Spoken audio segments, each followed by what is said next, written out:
Premium beverages are for premium passengers, and frankly, you don't look like you belong in this seat." The words cut through the first-class cabin like a blade. Sharp, deliberate, loud enough for everyone to hear. Victoria Brennan, senior flight attendant with 12 years of service, stood in the aisle holding an empty tray. Her eyes locked on the black woman sitting quietly in seat 2A. The woman wore a simple black sweater and jeans. She held a worn leather journal in her lap. She'd just asked for a glass of orange juice. Nothing more, nothing less, just orange juice. But to Victoria, something didn't add up. The clothing was too plain. No designer bag, no luxury watch, no expensive accessories. The woman didn't fit the mental picture Victoria carried of who belonged in first class. And Victoria had decided right then and there that this passenger was a problem. What Victoria didn't know was that in exactly 4 hours and 23 minutes, the woman she'd just humiliated would sign her termination papers. Not just hers. The entire senior crew's. Because the airline Victoria thought she controlled. This woman owned it. Every plane, every route, every single employee. Before we dive into what happens next, I need to know something. Where are you watching from right now? Drop your city or country in the comments below. I love seeing how far this community reaches across the globe. And if you've ever been judged before anyone knew your name, before anyone heard your story, this one's for you. Hit that subscribe button right now, not later, right now. Because what unfolds in the next few minutes, you won't believe it. Hit like. Share this with someone who needs to see it. Your support gives stories like this a voice. Now let's rewind to how we got here. The rain hadn't stopped for hours. Water streamed down the massive terminal windows at JFK International Airport, while runway lights reflected off the wet concrete outside. Inside Gate 24, passengers lined up to board Apex Airlines Flight 2847 to Los Angeles. Non-stop.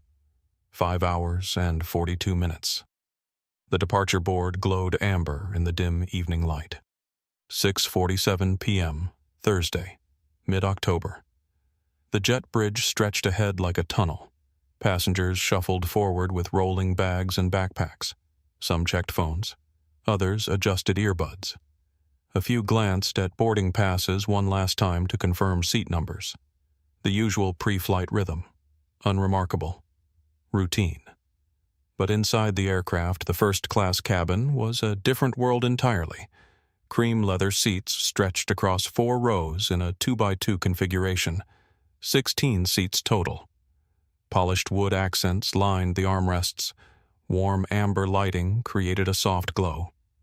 Fresh white orchids sat in small glass vases mounted between seats. The air smelled like leather and expensive cologne and freshly brewing coffee. This wasn't just the front of the plane. This was the space people paid extra to inhabit. The space that promised comfort, privacy, exclusivity. Pre-departure champagne service was already underway. Flight attendants moved through the cabin with crystal flutes on silver trays. Passengers accepted drinks with polite nods and quiet thank yous. The atmosphere was calm, controlled. Everything in first class always was. In row 1 sat an elderly white couple.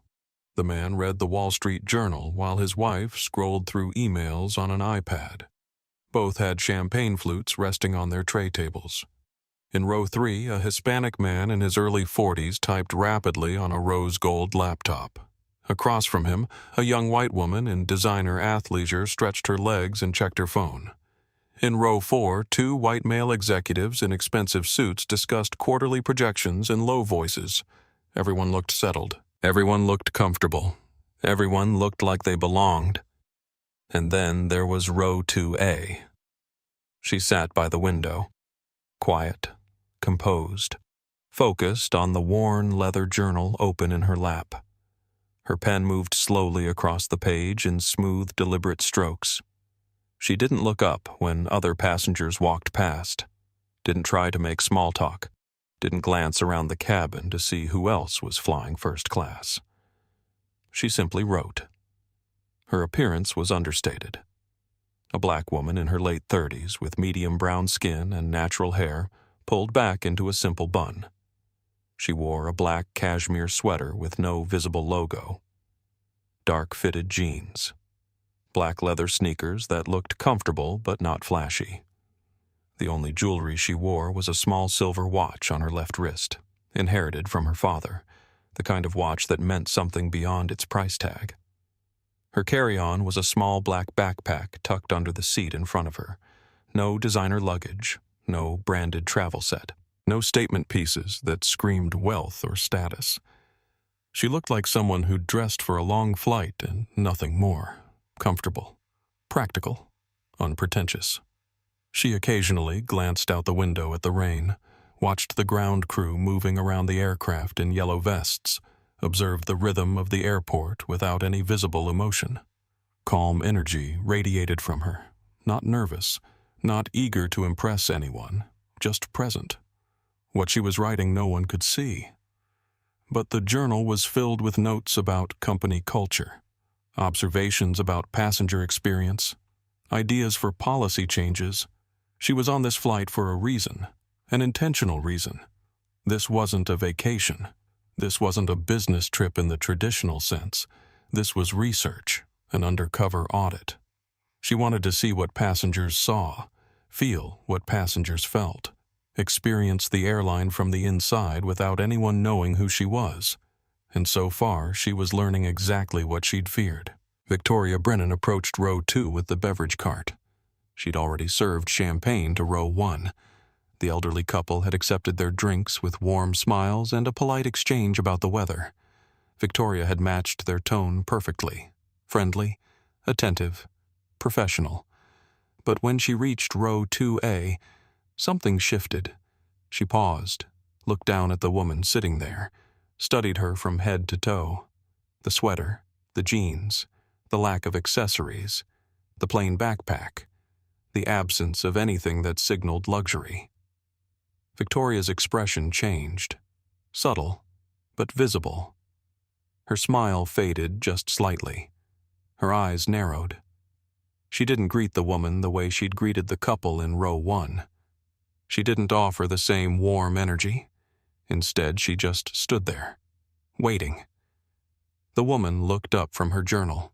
Her face was calm, her voice even. "May I have a glass of orange juice, please?" "No ice." Victoria's eyebrow raised. "Just a fraction, but enough."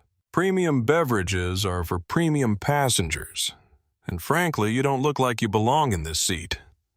The words hung in the air like smoke, thick, unmistakable. Other passengers looked up.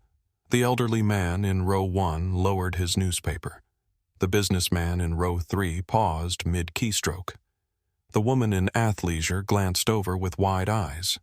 The woman in 2A didn't flinch, didn't raise her voice, didn't react with anger or shock.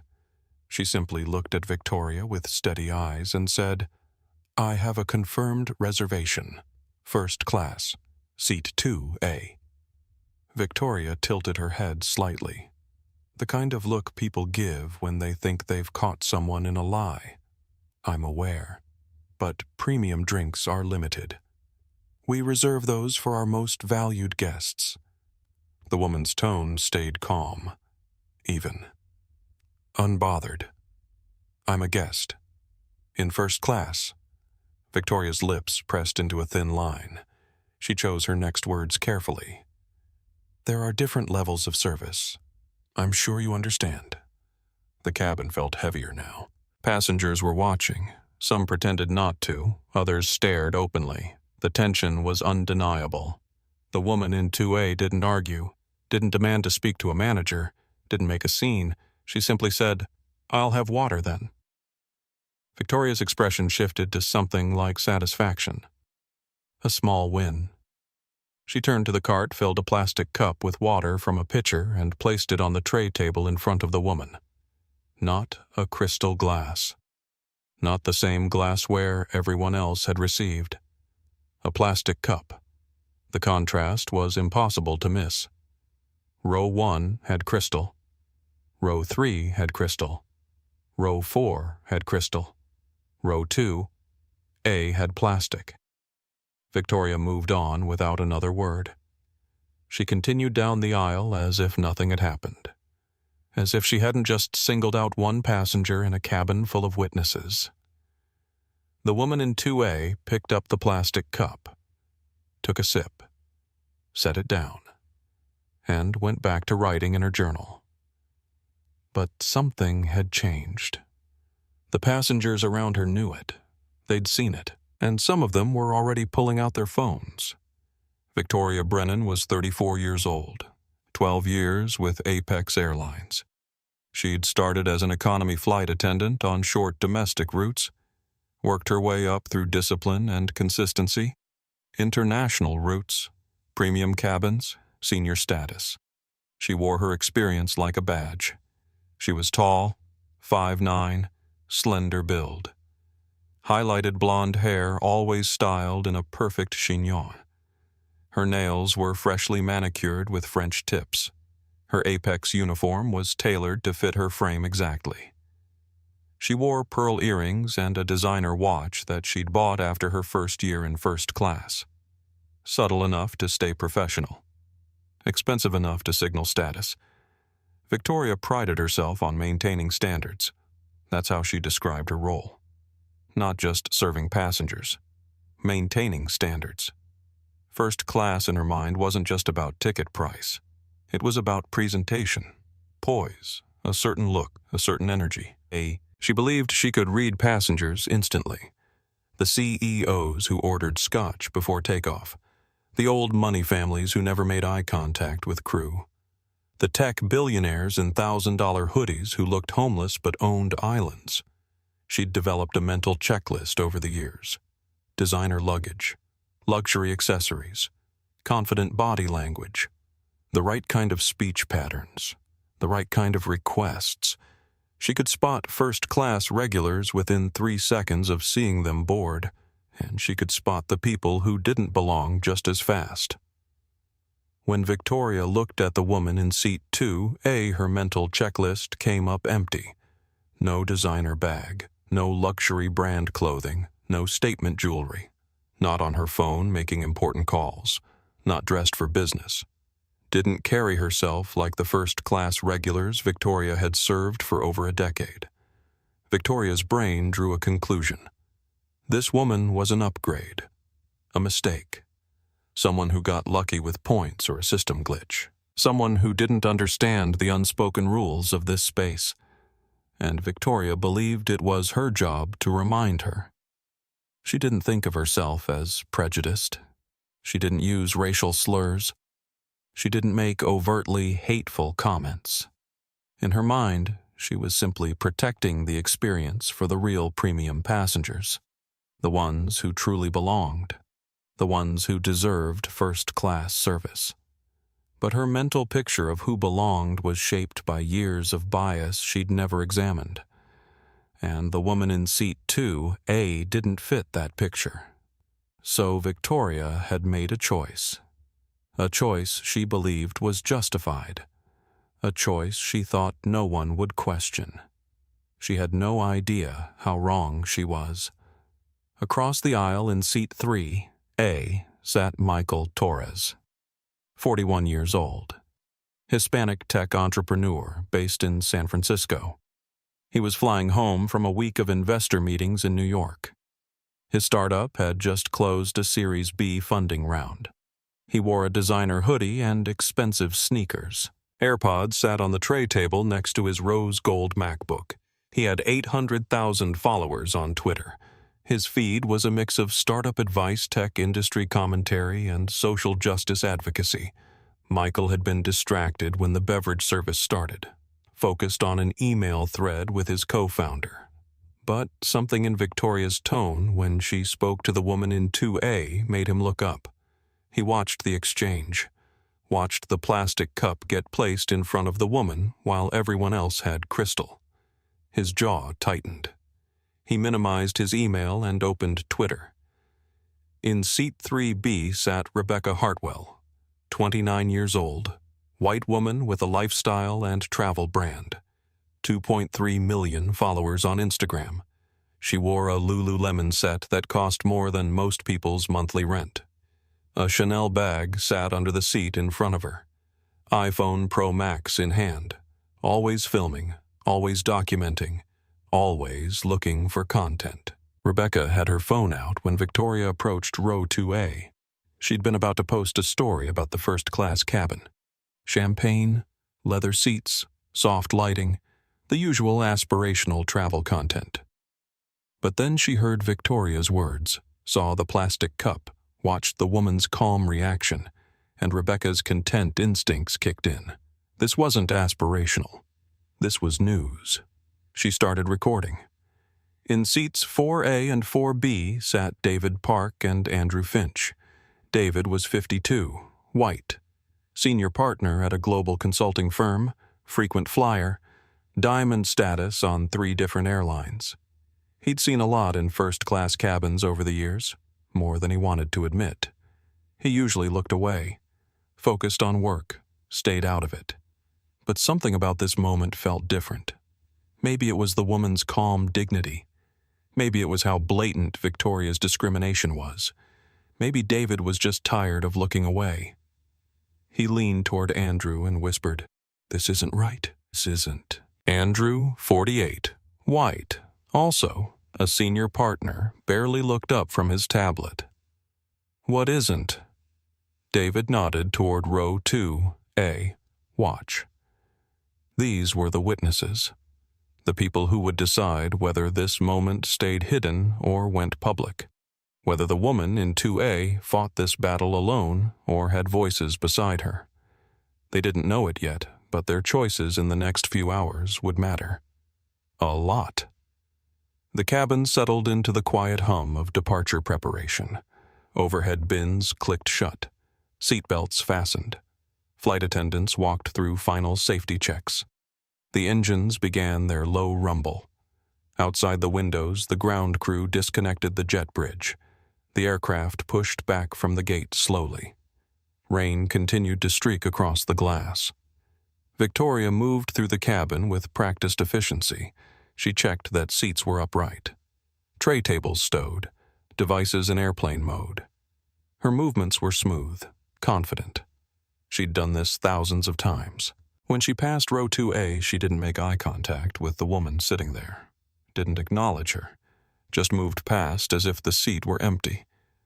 The woman noticed. She watched Victoria's back as the flight attendant continued down the aisle. Then she returned to her journal, wrote another line. Her handwriting was neat, controlled. The words she wrote no one could see. But her pen pressed slightly harder into the paper than before. 30 minutes into the flight, the seatbelt sign turned off. The cabin lights dimmed slightly. Most passengers reclined their seats. Some pulled out laptops. Others closed their eyes to rest. The elderly couple in row 1 shared a quiet conversation. Michael Torres in 3A opened a document on his screen. Rebecca in 3B scrolled through Instagram editing photos from her New York trip. And then meal service began. Victoria emerged from the galley with another flight attendant. A younger man, 28 years old, white. His name was Marcus Reed. He'd been with Apex for 3 years. He looked nervous, like he knew something was about to happen and didn't want to be part of it. Victoria carried a tray with meal options. She started at row 1. "Good evening.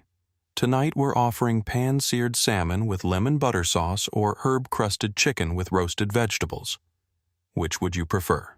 Her tone was warm, welcoming. She smiled at the elderly couple as they made their choices. Salmon for the husband, chicken for the wife.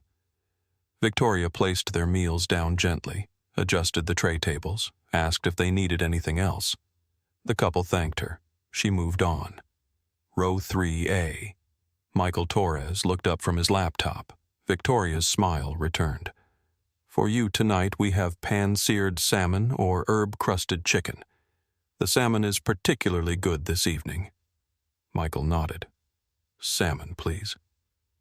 Victoria served him with the same attentive care, then turned to Rebecca in 3B. Same warm energy, same personal recommendation. Rebecca chose the chicken. Victoria placed it down carefully, asked about drinks, refilled Rebecca's sparkling water without being asked. Then she reached row 2A. The woman looked up from her journal, met Victoria's eyes, waited. Victoria didn't ask which meal she preferred, didn't offer a choice, didn't smile. She simply reached for a tray from the cart and placed it down on the woman's table. Here. That was it. One word. The tray landed with a slight thud, not rough enough to spill anything, but not gentle either. The meal was chicken. The woman hadn't been asked if she wanted salmon, hadn't been given an option. The decision had been made for her. The woman looked down at the tray, then back up at Victoria. I would have preferred the salmon. Victoria's expression didn't change. We're running low. The chicken is excellent. She moved on before the woman could respond. Marcus Reed, standing behind Victoria with extra napkins, saw the whole exchange. His face tightened. He opened his mouth like he was about to say something, but Victoria shot him a glance, sharp, a warning. Marcus closed his mouth, looked down, kept moving. The woman in 2A stared at the chicken on her tray. She hadn't touched it. Around her, every other first-class passenger had been offered a choice. Every other passenger had been treated with warmth and respect. Only she had been dismissed. Only she had been given whatever Victoria decided to give her. David Park in row 4. A noticed. He leaned across the aisle toward his colleague Andrew. Did you see that? Andrew glanced up briefly. See what? She didn't give her a choice. Everyone else got options. She just dropped a tray and walked away. Andrew shrugged. Maybe they're out of salmon. David shook his head. She offered it to the woman in 3B 2 seconds ago. Andrew looked uncomfortable. He didn't respond. Went back to his tablet. But David didn't look away. He watched the woman in 2A, watched her sit quietly with a meal she hadn't chosen, watched her pick up her fork and take a single bite. Her face showed nothing. No anger, no frustration, just calm. David pulled out his phone, opened his notes app, started typing. Flight 2847, first class, row 2A. Passenger being treated differently. Denied choice of meal. Served in plastic cup earlier while others received crystal. Pattern of discrimination. Date. Time. Witness. He saved the note, put his phone down, and kept watching, because something told him this wasn't over. The woman in 2A took another bite of chicken she didn't want, chewed slowly, set down her fork, stared out the window at the dark sky and distant city lights below. Her mind drifted. Not to anger, not to outrage, to memory. 14 years ago. Different airline, same humiliation. She'd been 24, fresh out of Howard University with an MBA. Brilliant grades. Multiple job offers. She'd chosen to interview with a top investment banking firm in San Francisco, the kind of firm that launched careers. The kind of opportunity people spent years working toward. She'd saved for months to book a first-class ticket from Atlanta to San Francisco. She wanted to arrive fresh, confident, ready. She'd dressed in her best business suit, black blazer, pressed white shirt, professional heels, hair styled perfectly, resume printed on premium paper in her leather portfolio. She'd boarded early, found her seat, settled in, felt proud. This was the beginning of everything she'd worked for. And then the flight attendant appeared. A white man in his 50s. He looked at her ticket, then at her face, then back at the ticket. There must be a mistake. This seat is reserved for Mr. Laurent. She'd smiled politely, held out her ID. I'm Ms. Laurent, Naomi Laurent. The flight attendant studied her ID like it might be fake, held it up to the light, compared the photo to her face multiple times. The system shows a male passenger. It's a common mistake. Laurent is my last name. The reservation is correct. He didn't look convinced. He called over a supervisor. A white woman in her 40s with a tight smile and skeptical eyes. They spoke in low voices, glanced at Naomi, spoke again. The supervisor approached. Your ticket looks irregular. Can you show proof of purchase? Naomi had felt her stomach drop. She pulled out her credit card, her confirmation email on her phone, her receipt. Everything. The supervisor examined each document, took her time, made Naomi wait while other passengers boarded and stared, while people whispered, while the implication hung in the air that she didn't belong, that she'd somehow scammed her way into that seat. Finally, after 10 agonizing minutes, the supervisor handed everything back. Your seat is valid. You may sit. No apology, no acknowledgement of the humiliation. Just permission to sit in a seat she'd already paid for. Naomi sat down. But the damage was done. Every passenger in first class had watched her be interrogated, questioned, treated like a suspect. She'd spent the entire flight trying to prepare for her interview. But her hands shook. Her focus scattered. The confidence she'd felt that morning had evaporated. She'd arrived in San Francisco shaken, exhausted, unable to center herself.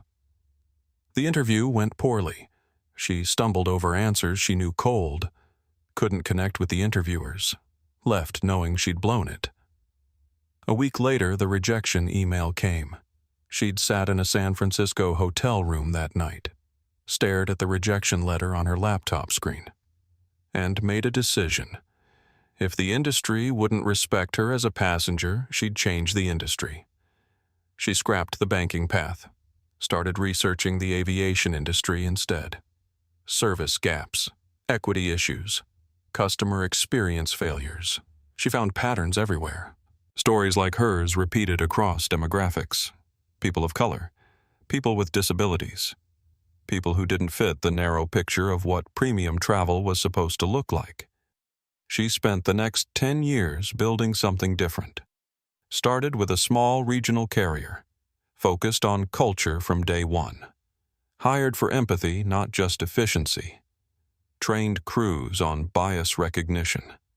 Built feedback systems that actually listened to passengers. Grew slowly but deliberately. Acquired struggling airlines and rebuilt them with equity at the core.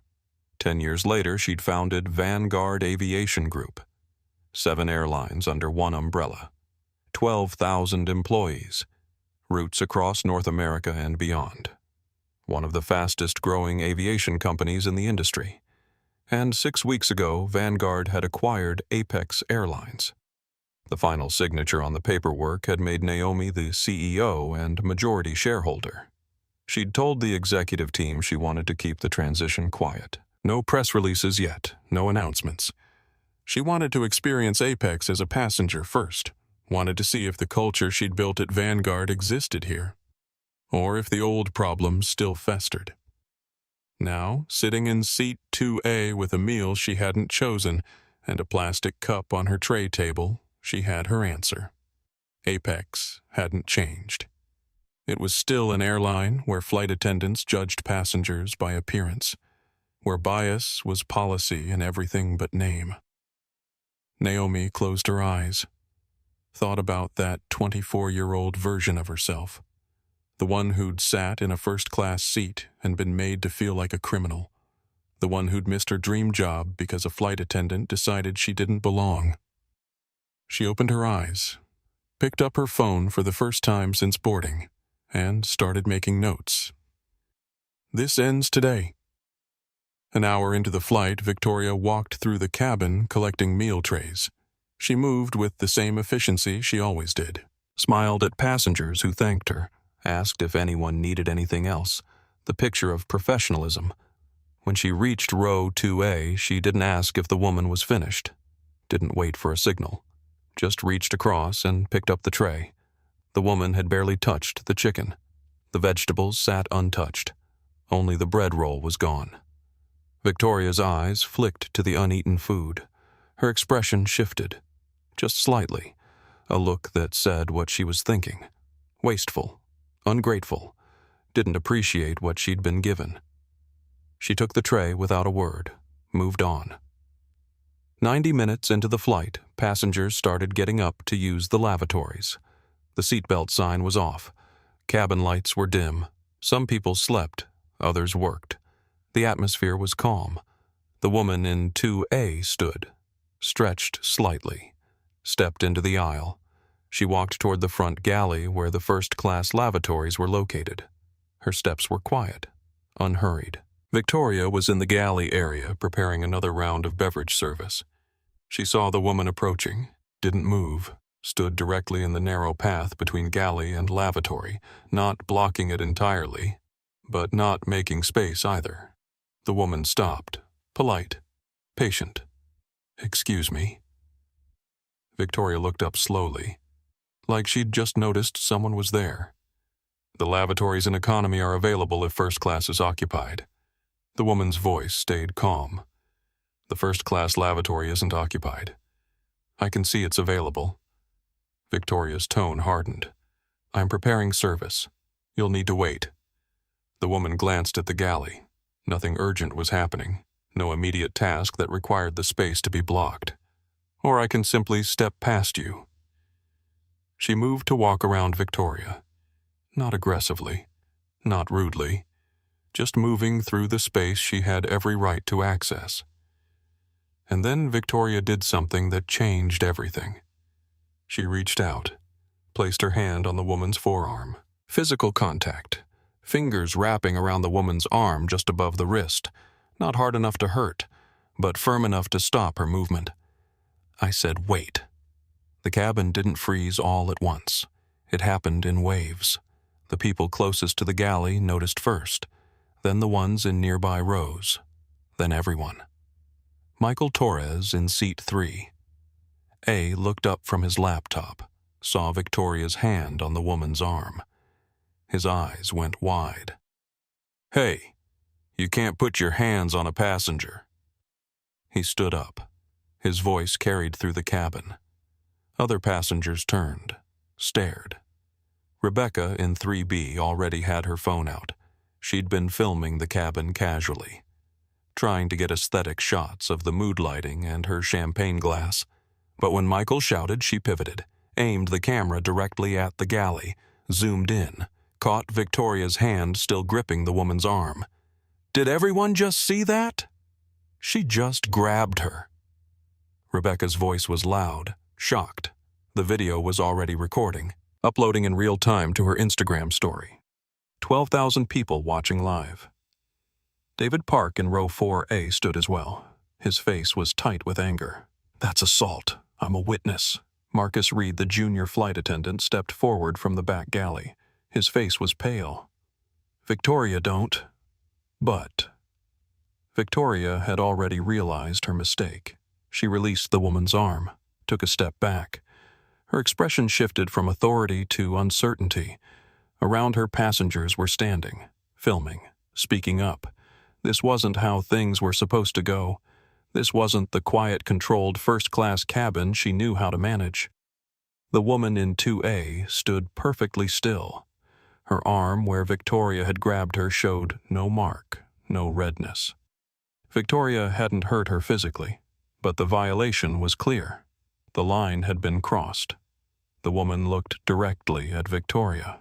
Her voice was quiet, but every word carried weight. "You just made a choice you're going to regret." Victoria opened her mouth to respond, to justify, to explain, but the words didn't come. Because she could see the phones now, the cameras, the witnesses. She could see Marcus's horrified expression. She could feel the energy in the cabin turning against her. The woman didn't wait for a response. She stepped past Victoria, walked to the lavatory, opened the door, stepped inside, closed it. The cabin stayed tense. Passengers looked at each other, whispered. A few kept filming. Michael Torres sat back down but left his camera app open.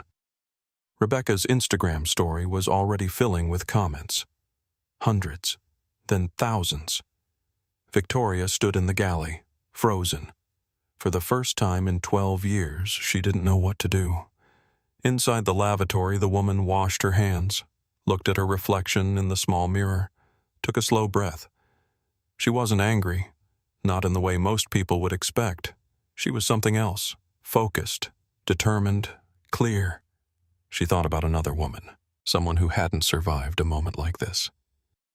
Dr. Tamika Ross, 52 years old, black cardiologist, brilliant physician, Naomi's mentor during her MBA program, the woman who'd written Naomi's recommendation letter for that banking job interview 14 years ago, the woman who'd believed in her when she'd felt invisible. 7 years ago, Dr. Ross had boarded a flight, first class. She'd been exhausted from a double shift at the hospital. She'd sat down in her seat, reclined slightly, closed her eyes, fell asleep while waiting for the flight to depart. A flight attendant saw her sleeping, decided she looked drunk, or high, or suspicious. The flight attendant didn't wake her to ask if she was okay, didn't check her boarding pass, didn't give her the benefit of the doubt. Instead, the flight attendant called security. Dr. Ross woke up to 2 airport police officers standing over her, demanding she leave the aircraft. She tried to explain, showed her ticket, her medical ID, explained she was a cardiologist flying home from a shift, but they didn't listen. They escorted her off the plane, in front of everyone, while passengers recorded, while people whispered. The video went viral. Dr. Ross sued, won a settlement. But the money didn't undo the damage. She stopped flying for 2 years, developed anxiety around airports, eventually left her position at the hospital because the trauma made it impossible to maintain her schedule. She'd written to Naomi afterward. "I thought I'd earned the right to rest in a seat I paid for. I thought my degree, my career, my years of service meant something. But to that flight attendant, I was just another black woman who didn't belong. Fix this, Naomi. Be the person who fixes this industry. I can't anymore. But you can." Naomi dried her hands, straightened her sweater, stared at her reflection one more time.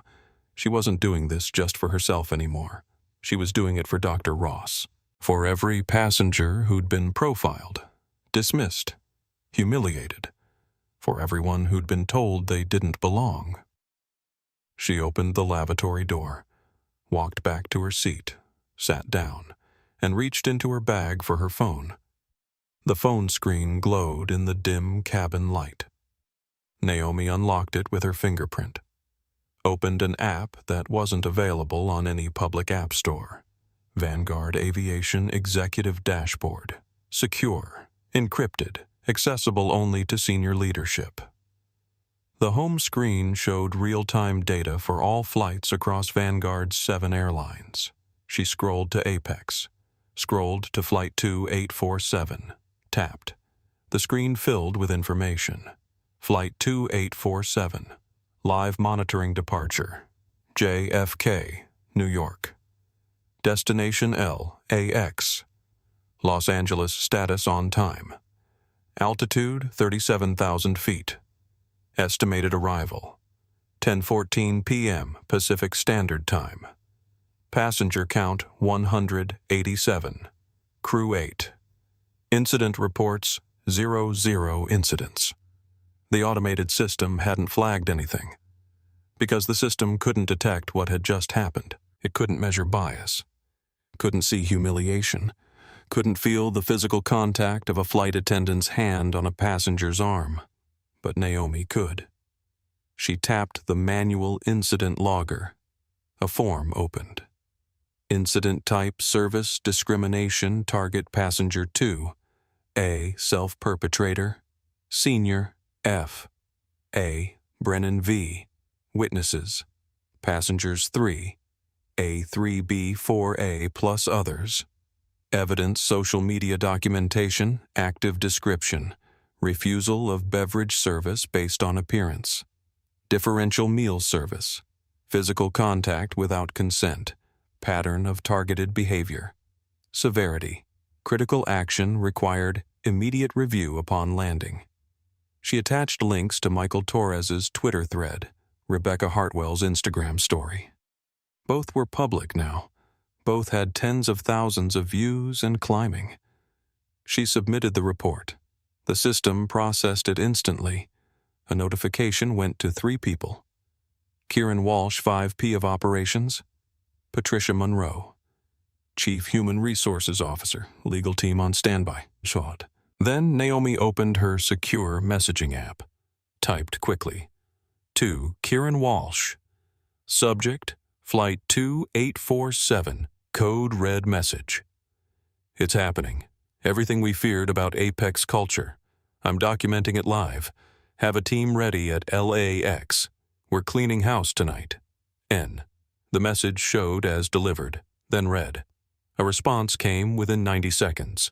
From Kieran Walsh, team assembled. Legal standing by. HR on alert. We'll be ready. I'm sorry you had to experience this. K. Naomi's fingers moved across the screen. Don't be sorry. Be thorough. This ends today. She put the phone down, looked around the cabin. Most passengers had settled back into their routines, but Michael Torres was still watching her. Rebecca was still recording. David Park had his phone out typing notes. They didn't know who she was, but they knew something was wrong, and they'd chosen not to look away. That mattered, more than they knew. In the galley, Victoria whispered to Marcus. Her voice was low but urgent. That passenger is trouble. I can feel it. Marcus's face was tight with worry. Maybe we should apologize. People are filming. Victoria's expression hardened. Apologize for maintaining standards? Absolutely not. She turned away, started organizing beverage trays with sharp, angry movements, but her hands were shaking slightly. And for the first time in 12 years, Victoria Brennan felt something she hadn't felt before. Doubt. 3 hours and 45 minutes into the flight, Captain Lisa Morrison's voice came over the intercom. Calm, professional, the voice that always signaled the end of a journey. Ladies and gentlemen, we've begun our descent into Los Angeles. We'll be on the ground in approximately 20 minutes. Please return to your seats and fasten your seatbelts. Flight attendants prepare the cabin for landing. The cabin came alive with small movements. Passengers closed laptops, put away phones, adjusted seats to upright positions. Flight attendants walked through collecting trash and final beverage cups, the rhythm of arrival. But then Captain Morrison's voice returned. And this time something was different. I'd also like to welcome our special guest traveling in first class this evening. It's an honor to have you aboard.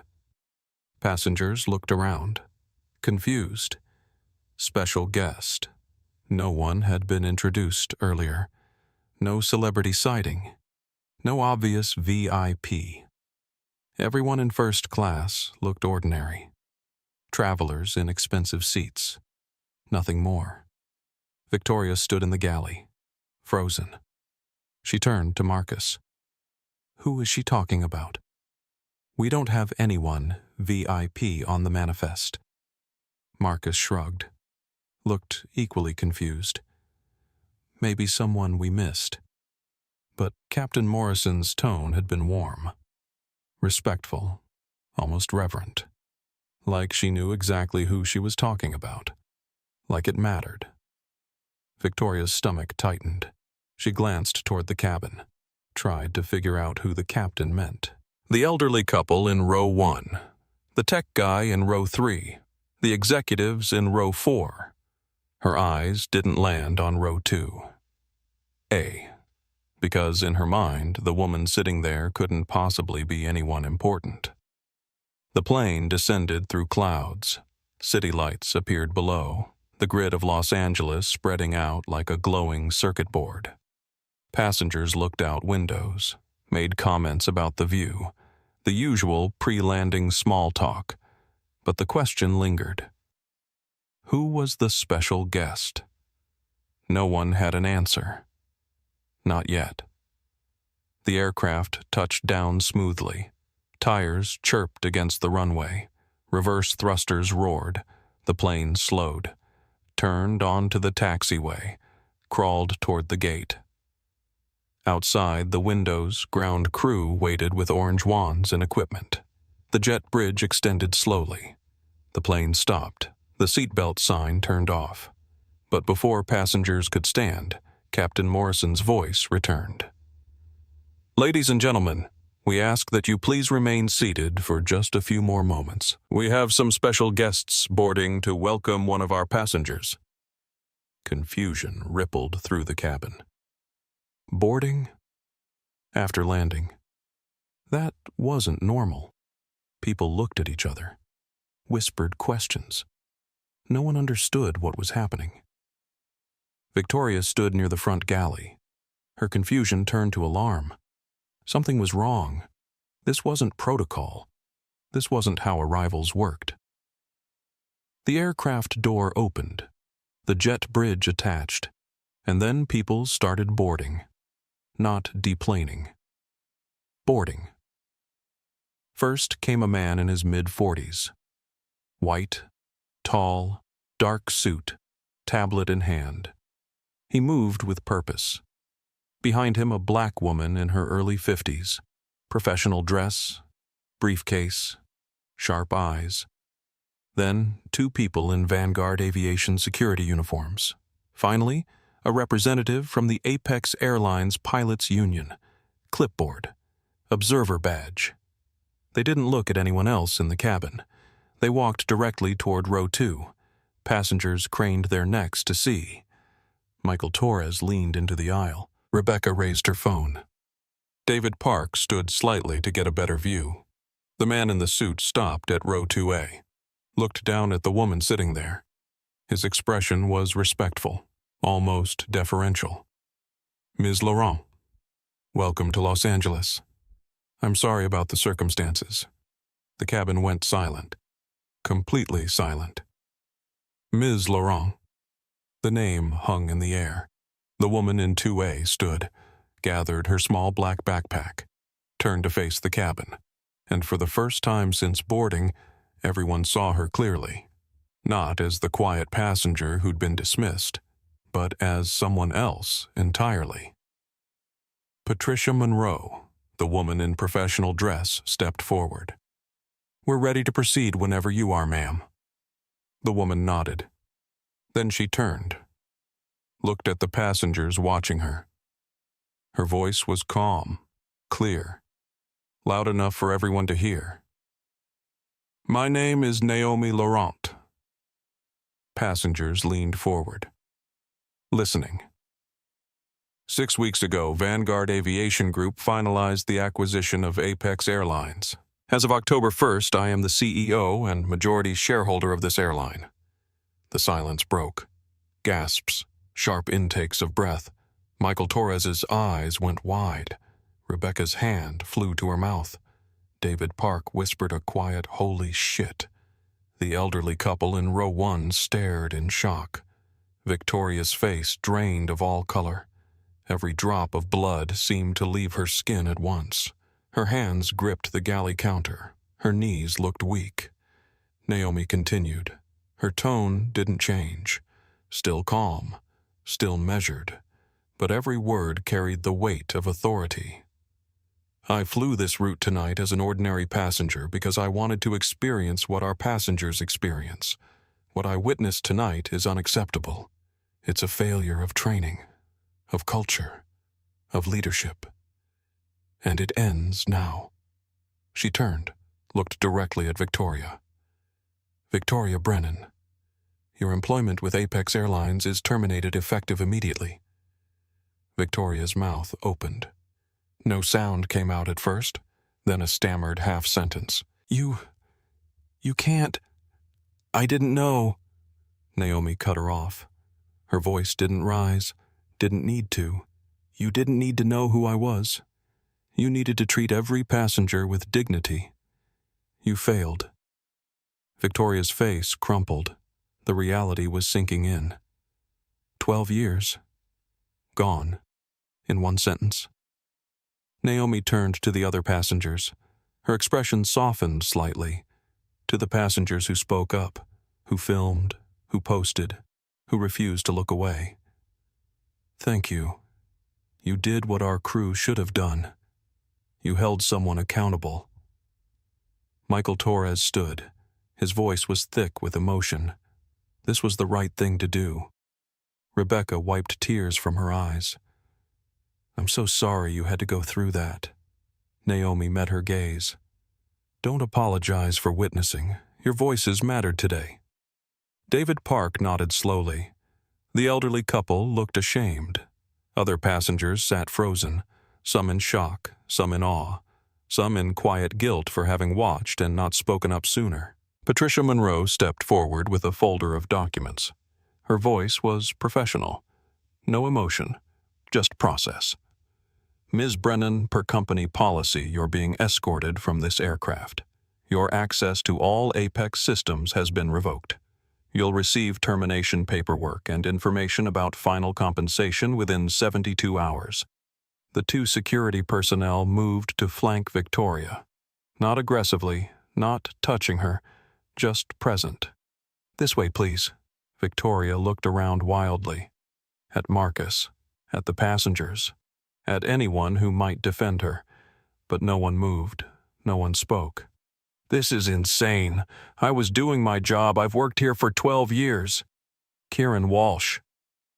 The man in the suit stepped forward. His tone was firm, but not cruel. Your job was to serve passengers. Not judge them, not humiliate them, not touch them without consent. Victoria's eyes filled with tears, not of sadness, of anger, of disbelief. You all saw she didn't fit. She didn't look like Naomi interrupted. Her voice was cold, sharp. Finish that sentence. Go ahead. Victoria stopped. The words died in her throat. She looked around. Michael was recording. Rebecca was recording. Passengers were staring. Her career was ending in real time, and anything she said next would be documented forever. She closed her mouth. The security personnel gestured toward the door. Victoria walked. Her steps were stiff, mechanical. She didn't look at anyone, didn't say goodbye, just walked down the jet bridge and disappeared. The cabin remained silent. Then Marcus Reed stepped forward. His face was pale. His hands trembled. Ms. Laurent, I should have said something. I saw what was happening and I stayed quiet. That makes me complicit. Naomi studied him. Didn't respond immediately.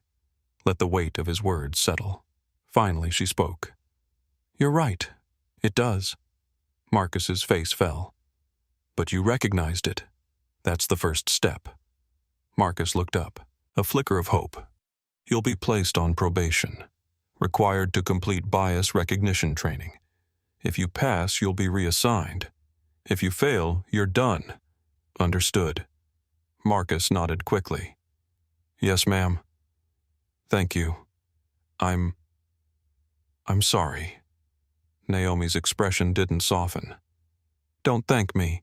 Apologize to every passenger who watched you stay silent. Marcus turned to the cabin.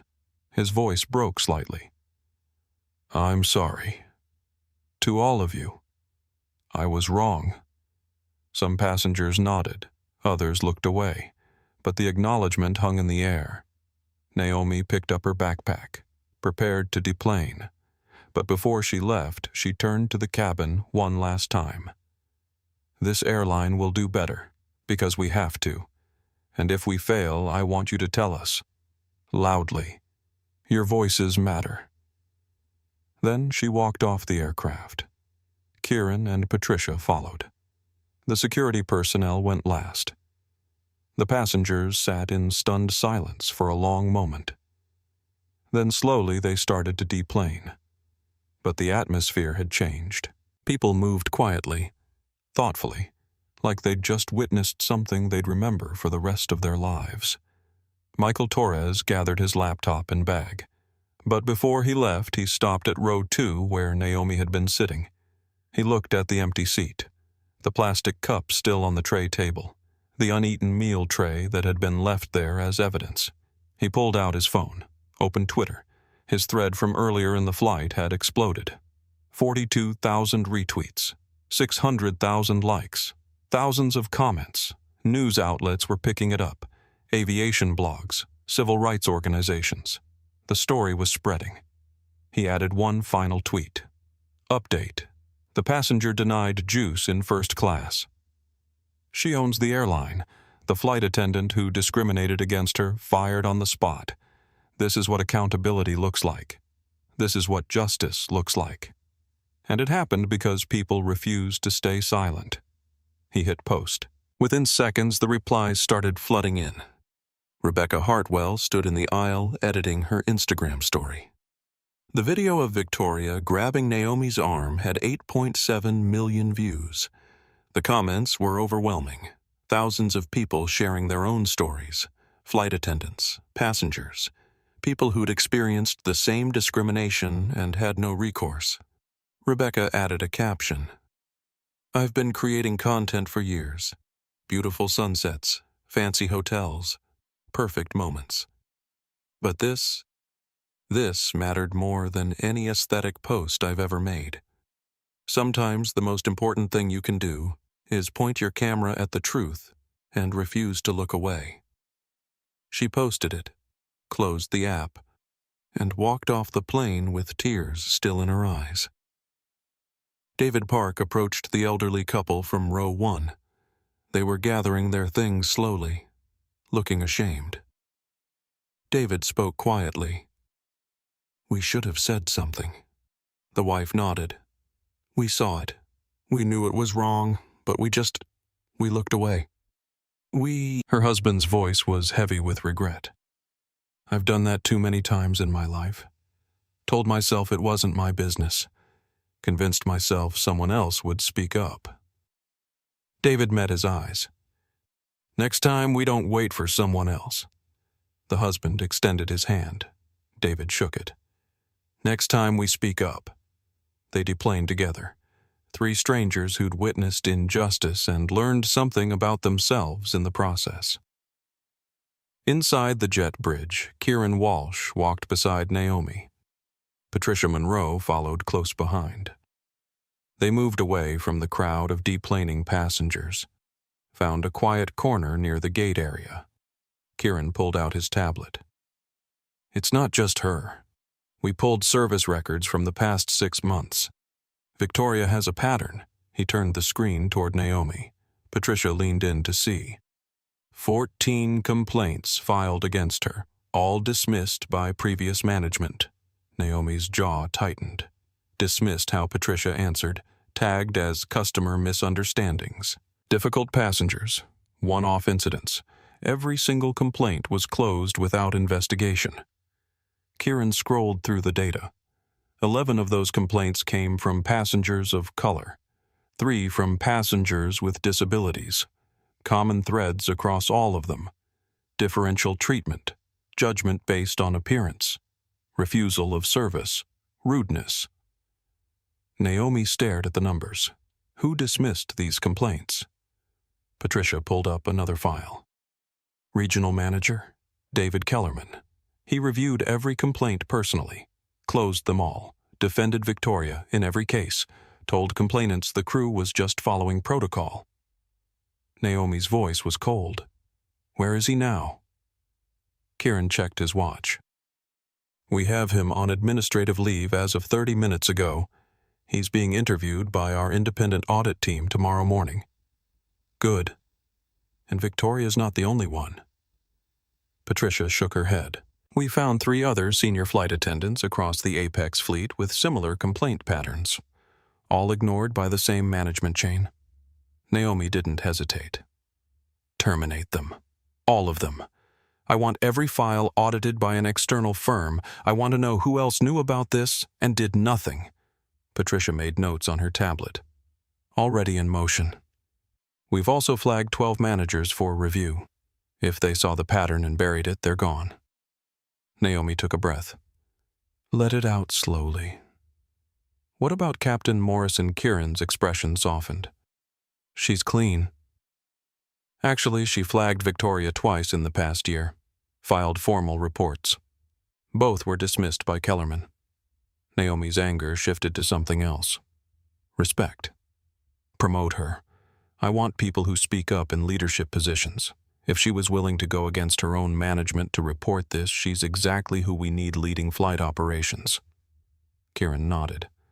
I'll draft the offer tonight. They stood in silence for a moment, the weight of what had just happened settling over them. Patricia finally spoke. You could have handled this quietly, behind closed doors. No one would have known. Naomi looked at her. That's how it's always been handled. Quietly. Behind closed doors. And nothing changes. People needed to see this. They needed to see that consequences are real. That discrimination won't be tolerated. Not quietly. Loudly. Patricia smiled slightly. They saw it. Naomi glanced back toward the jet bridge. Passengers were still deplaning. Some were crying. Some looked shaken. Some looked inspired. Good. Now let's make sure it never happens again. The press release went out the next morning. Vanguard Aviation Group didn't bury the story. They led with it. Vanguard Aviation announces comprehensive anti-discrimination initiative across all airlines. The announcement detailed everything. The incident on Flight 2847, the termination of Victoria Brennan and 3 other flight attendants, the suspension of regional manager David Kellerman and 12 supervisors pending investigation, and most importantly, the changes moving forward. Mandatory 20-hour bias recognition and intervention training for all 8,400 flight crew members across Vanguard's 7 airlines, developed in partnership with civil rights organizations and diversity consultants. Failure to complete meant immediate suspension, a new anonymous passenger feedback portal, real-time incident reporting via mobile app, third-party review of all discrimination complaints. No complaint could be dismissed without independent investigation, a public accountability dashboard, monthly reports on complaints, investigations, outcomes, transparency that the industry had never seen before, independent cultural audits for every airline in the Vanguard portfolio, led by former FAA officials and civil rights experts. Results published within 90 days. The media response was immediate and intense. The New York Times ran a feature. Aviation CEO takes personal stand against discrimination after experiencing it firsthand. The Washington Post published an op-ed. When the passenger is the boss. One CEO's undercover flight exposes ugly truths. CNN covered it for 3 consecutive days. Interviews with passengers, industry experts, civil rights leaders, aviation industry publications were divided. Some praised Naomi's boldness. Others criticized her for overreacting, for damaging the industry's reputation, for being too harsh on crew members who were just doing their jobs. But the conversation had started, and it wasn't stopping. Social media exploded. The hashtag #Justice@30,000 feet trended for 3 days straight. Michael Torres's final thread got 4.2 million views. Rebecca's video was shared across every platform. 8.7 million views and climbing. But Naomi didn't comment publicly on her personal experience. She let the company statement speak for itself. Let the policy changes do the talking. 6 months later, the results started to show.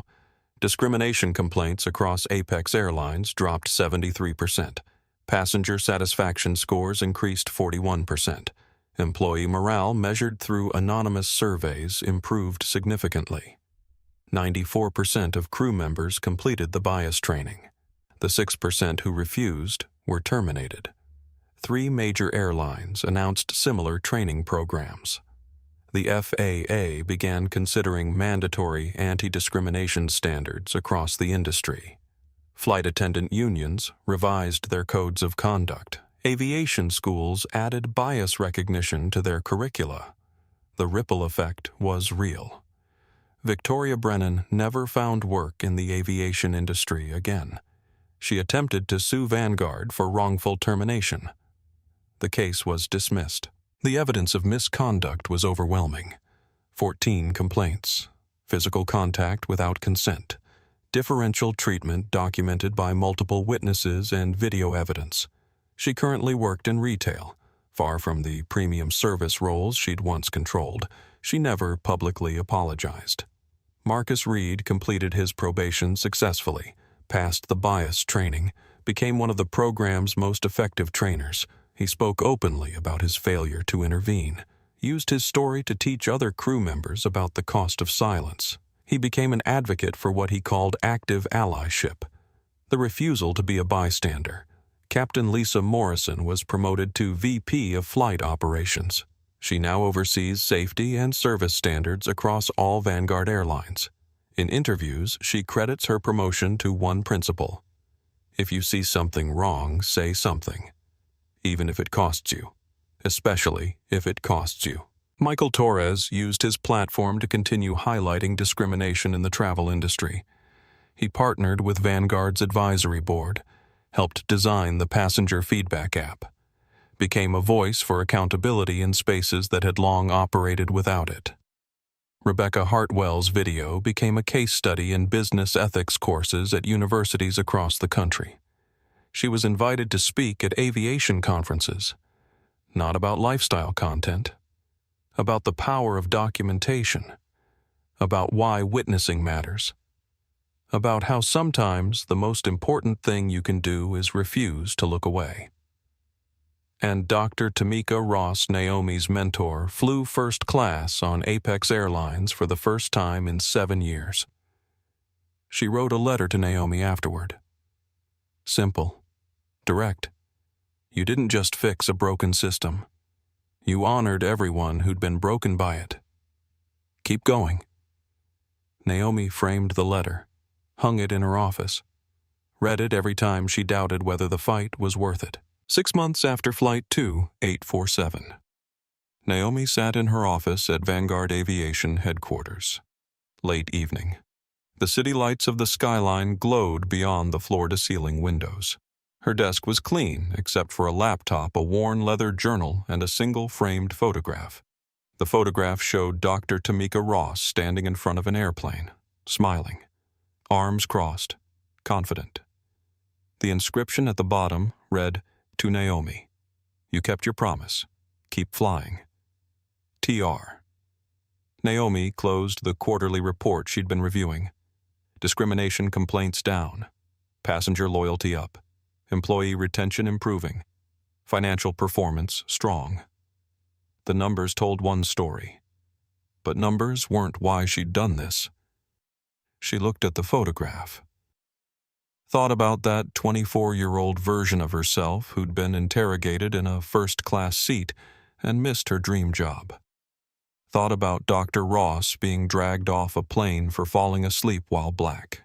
Thought about every passenger who'd experienced the same humiliation and had no power to change it. She picked up her phone, opened the passenger feedback app, read through recent submissions. Most were positive. Some were critical. A few detailed incidents that still needed addressing. She flagged those for immediate follow-up. This wasn't over. One flight, one firing, one policy change wasn't enough, but it was a beginning. She stood, walked to the window, looked down at the runway lights below, planes taking off and landing in steady rhythm, thousands of passengers trusting that they'd be treated with dignity, that they'd be safe, that they'd belong. She thought about Victoria's face when she realized who Naomi was. The shock, the fear, the collapse of certainty. Naomi didn't feel victorious about that moment. She felt responsible. Because the system that had failed her was now hers to fix. And fixing it meant more than firing one flight attendant. It meant changing culture, changing assumptions, changing who got to decide who belonged. She returned to her desk, opened her journal, the same worn leather journal she'd been writing in on Flight 2847.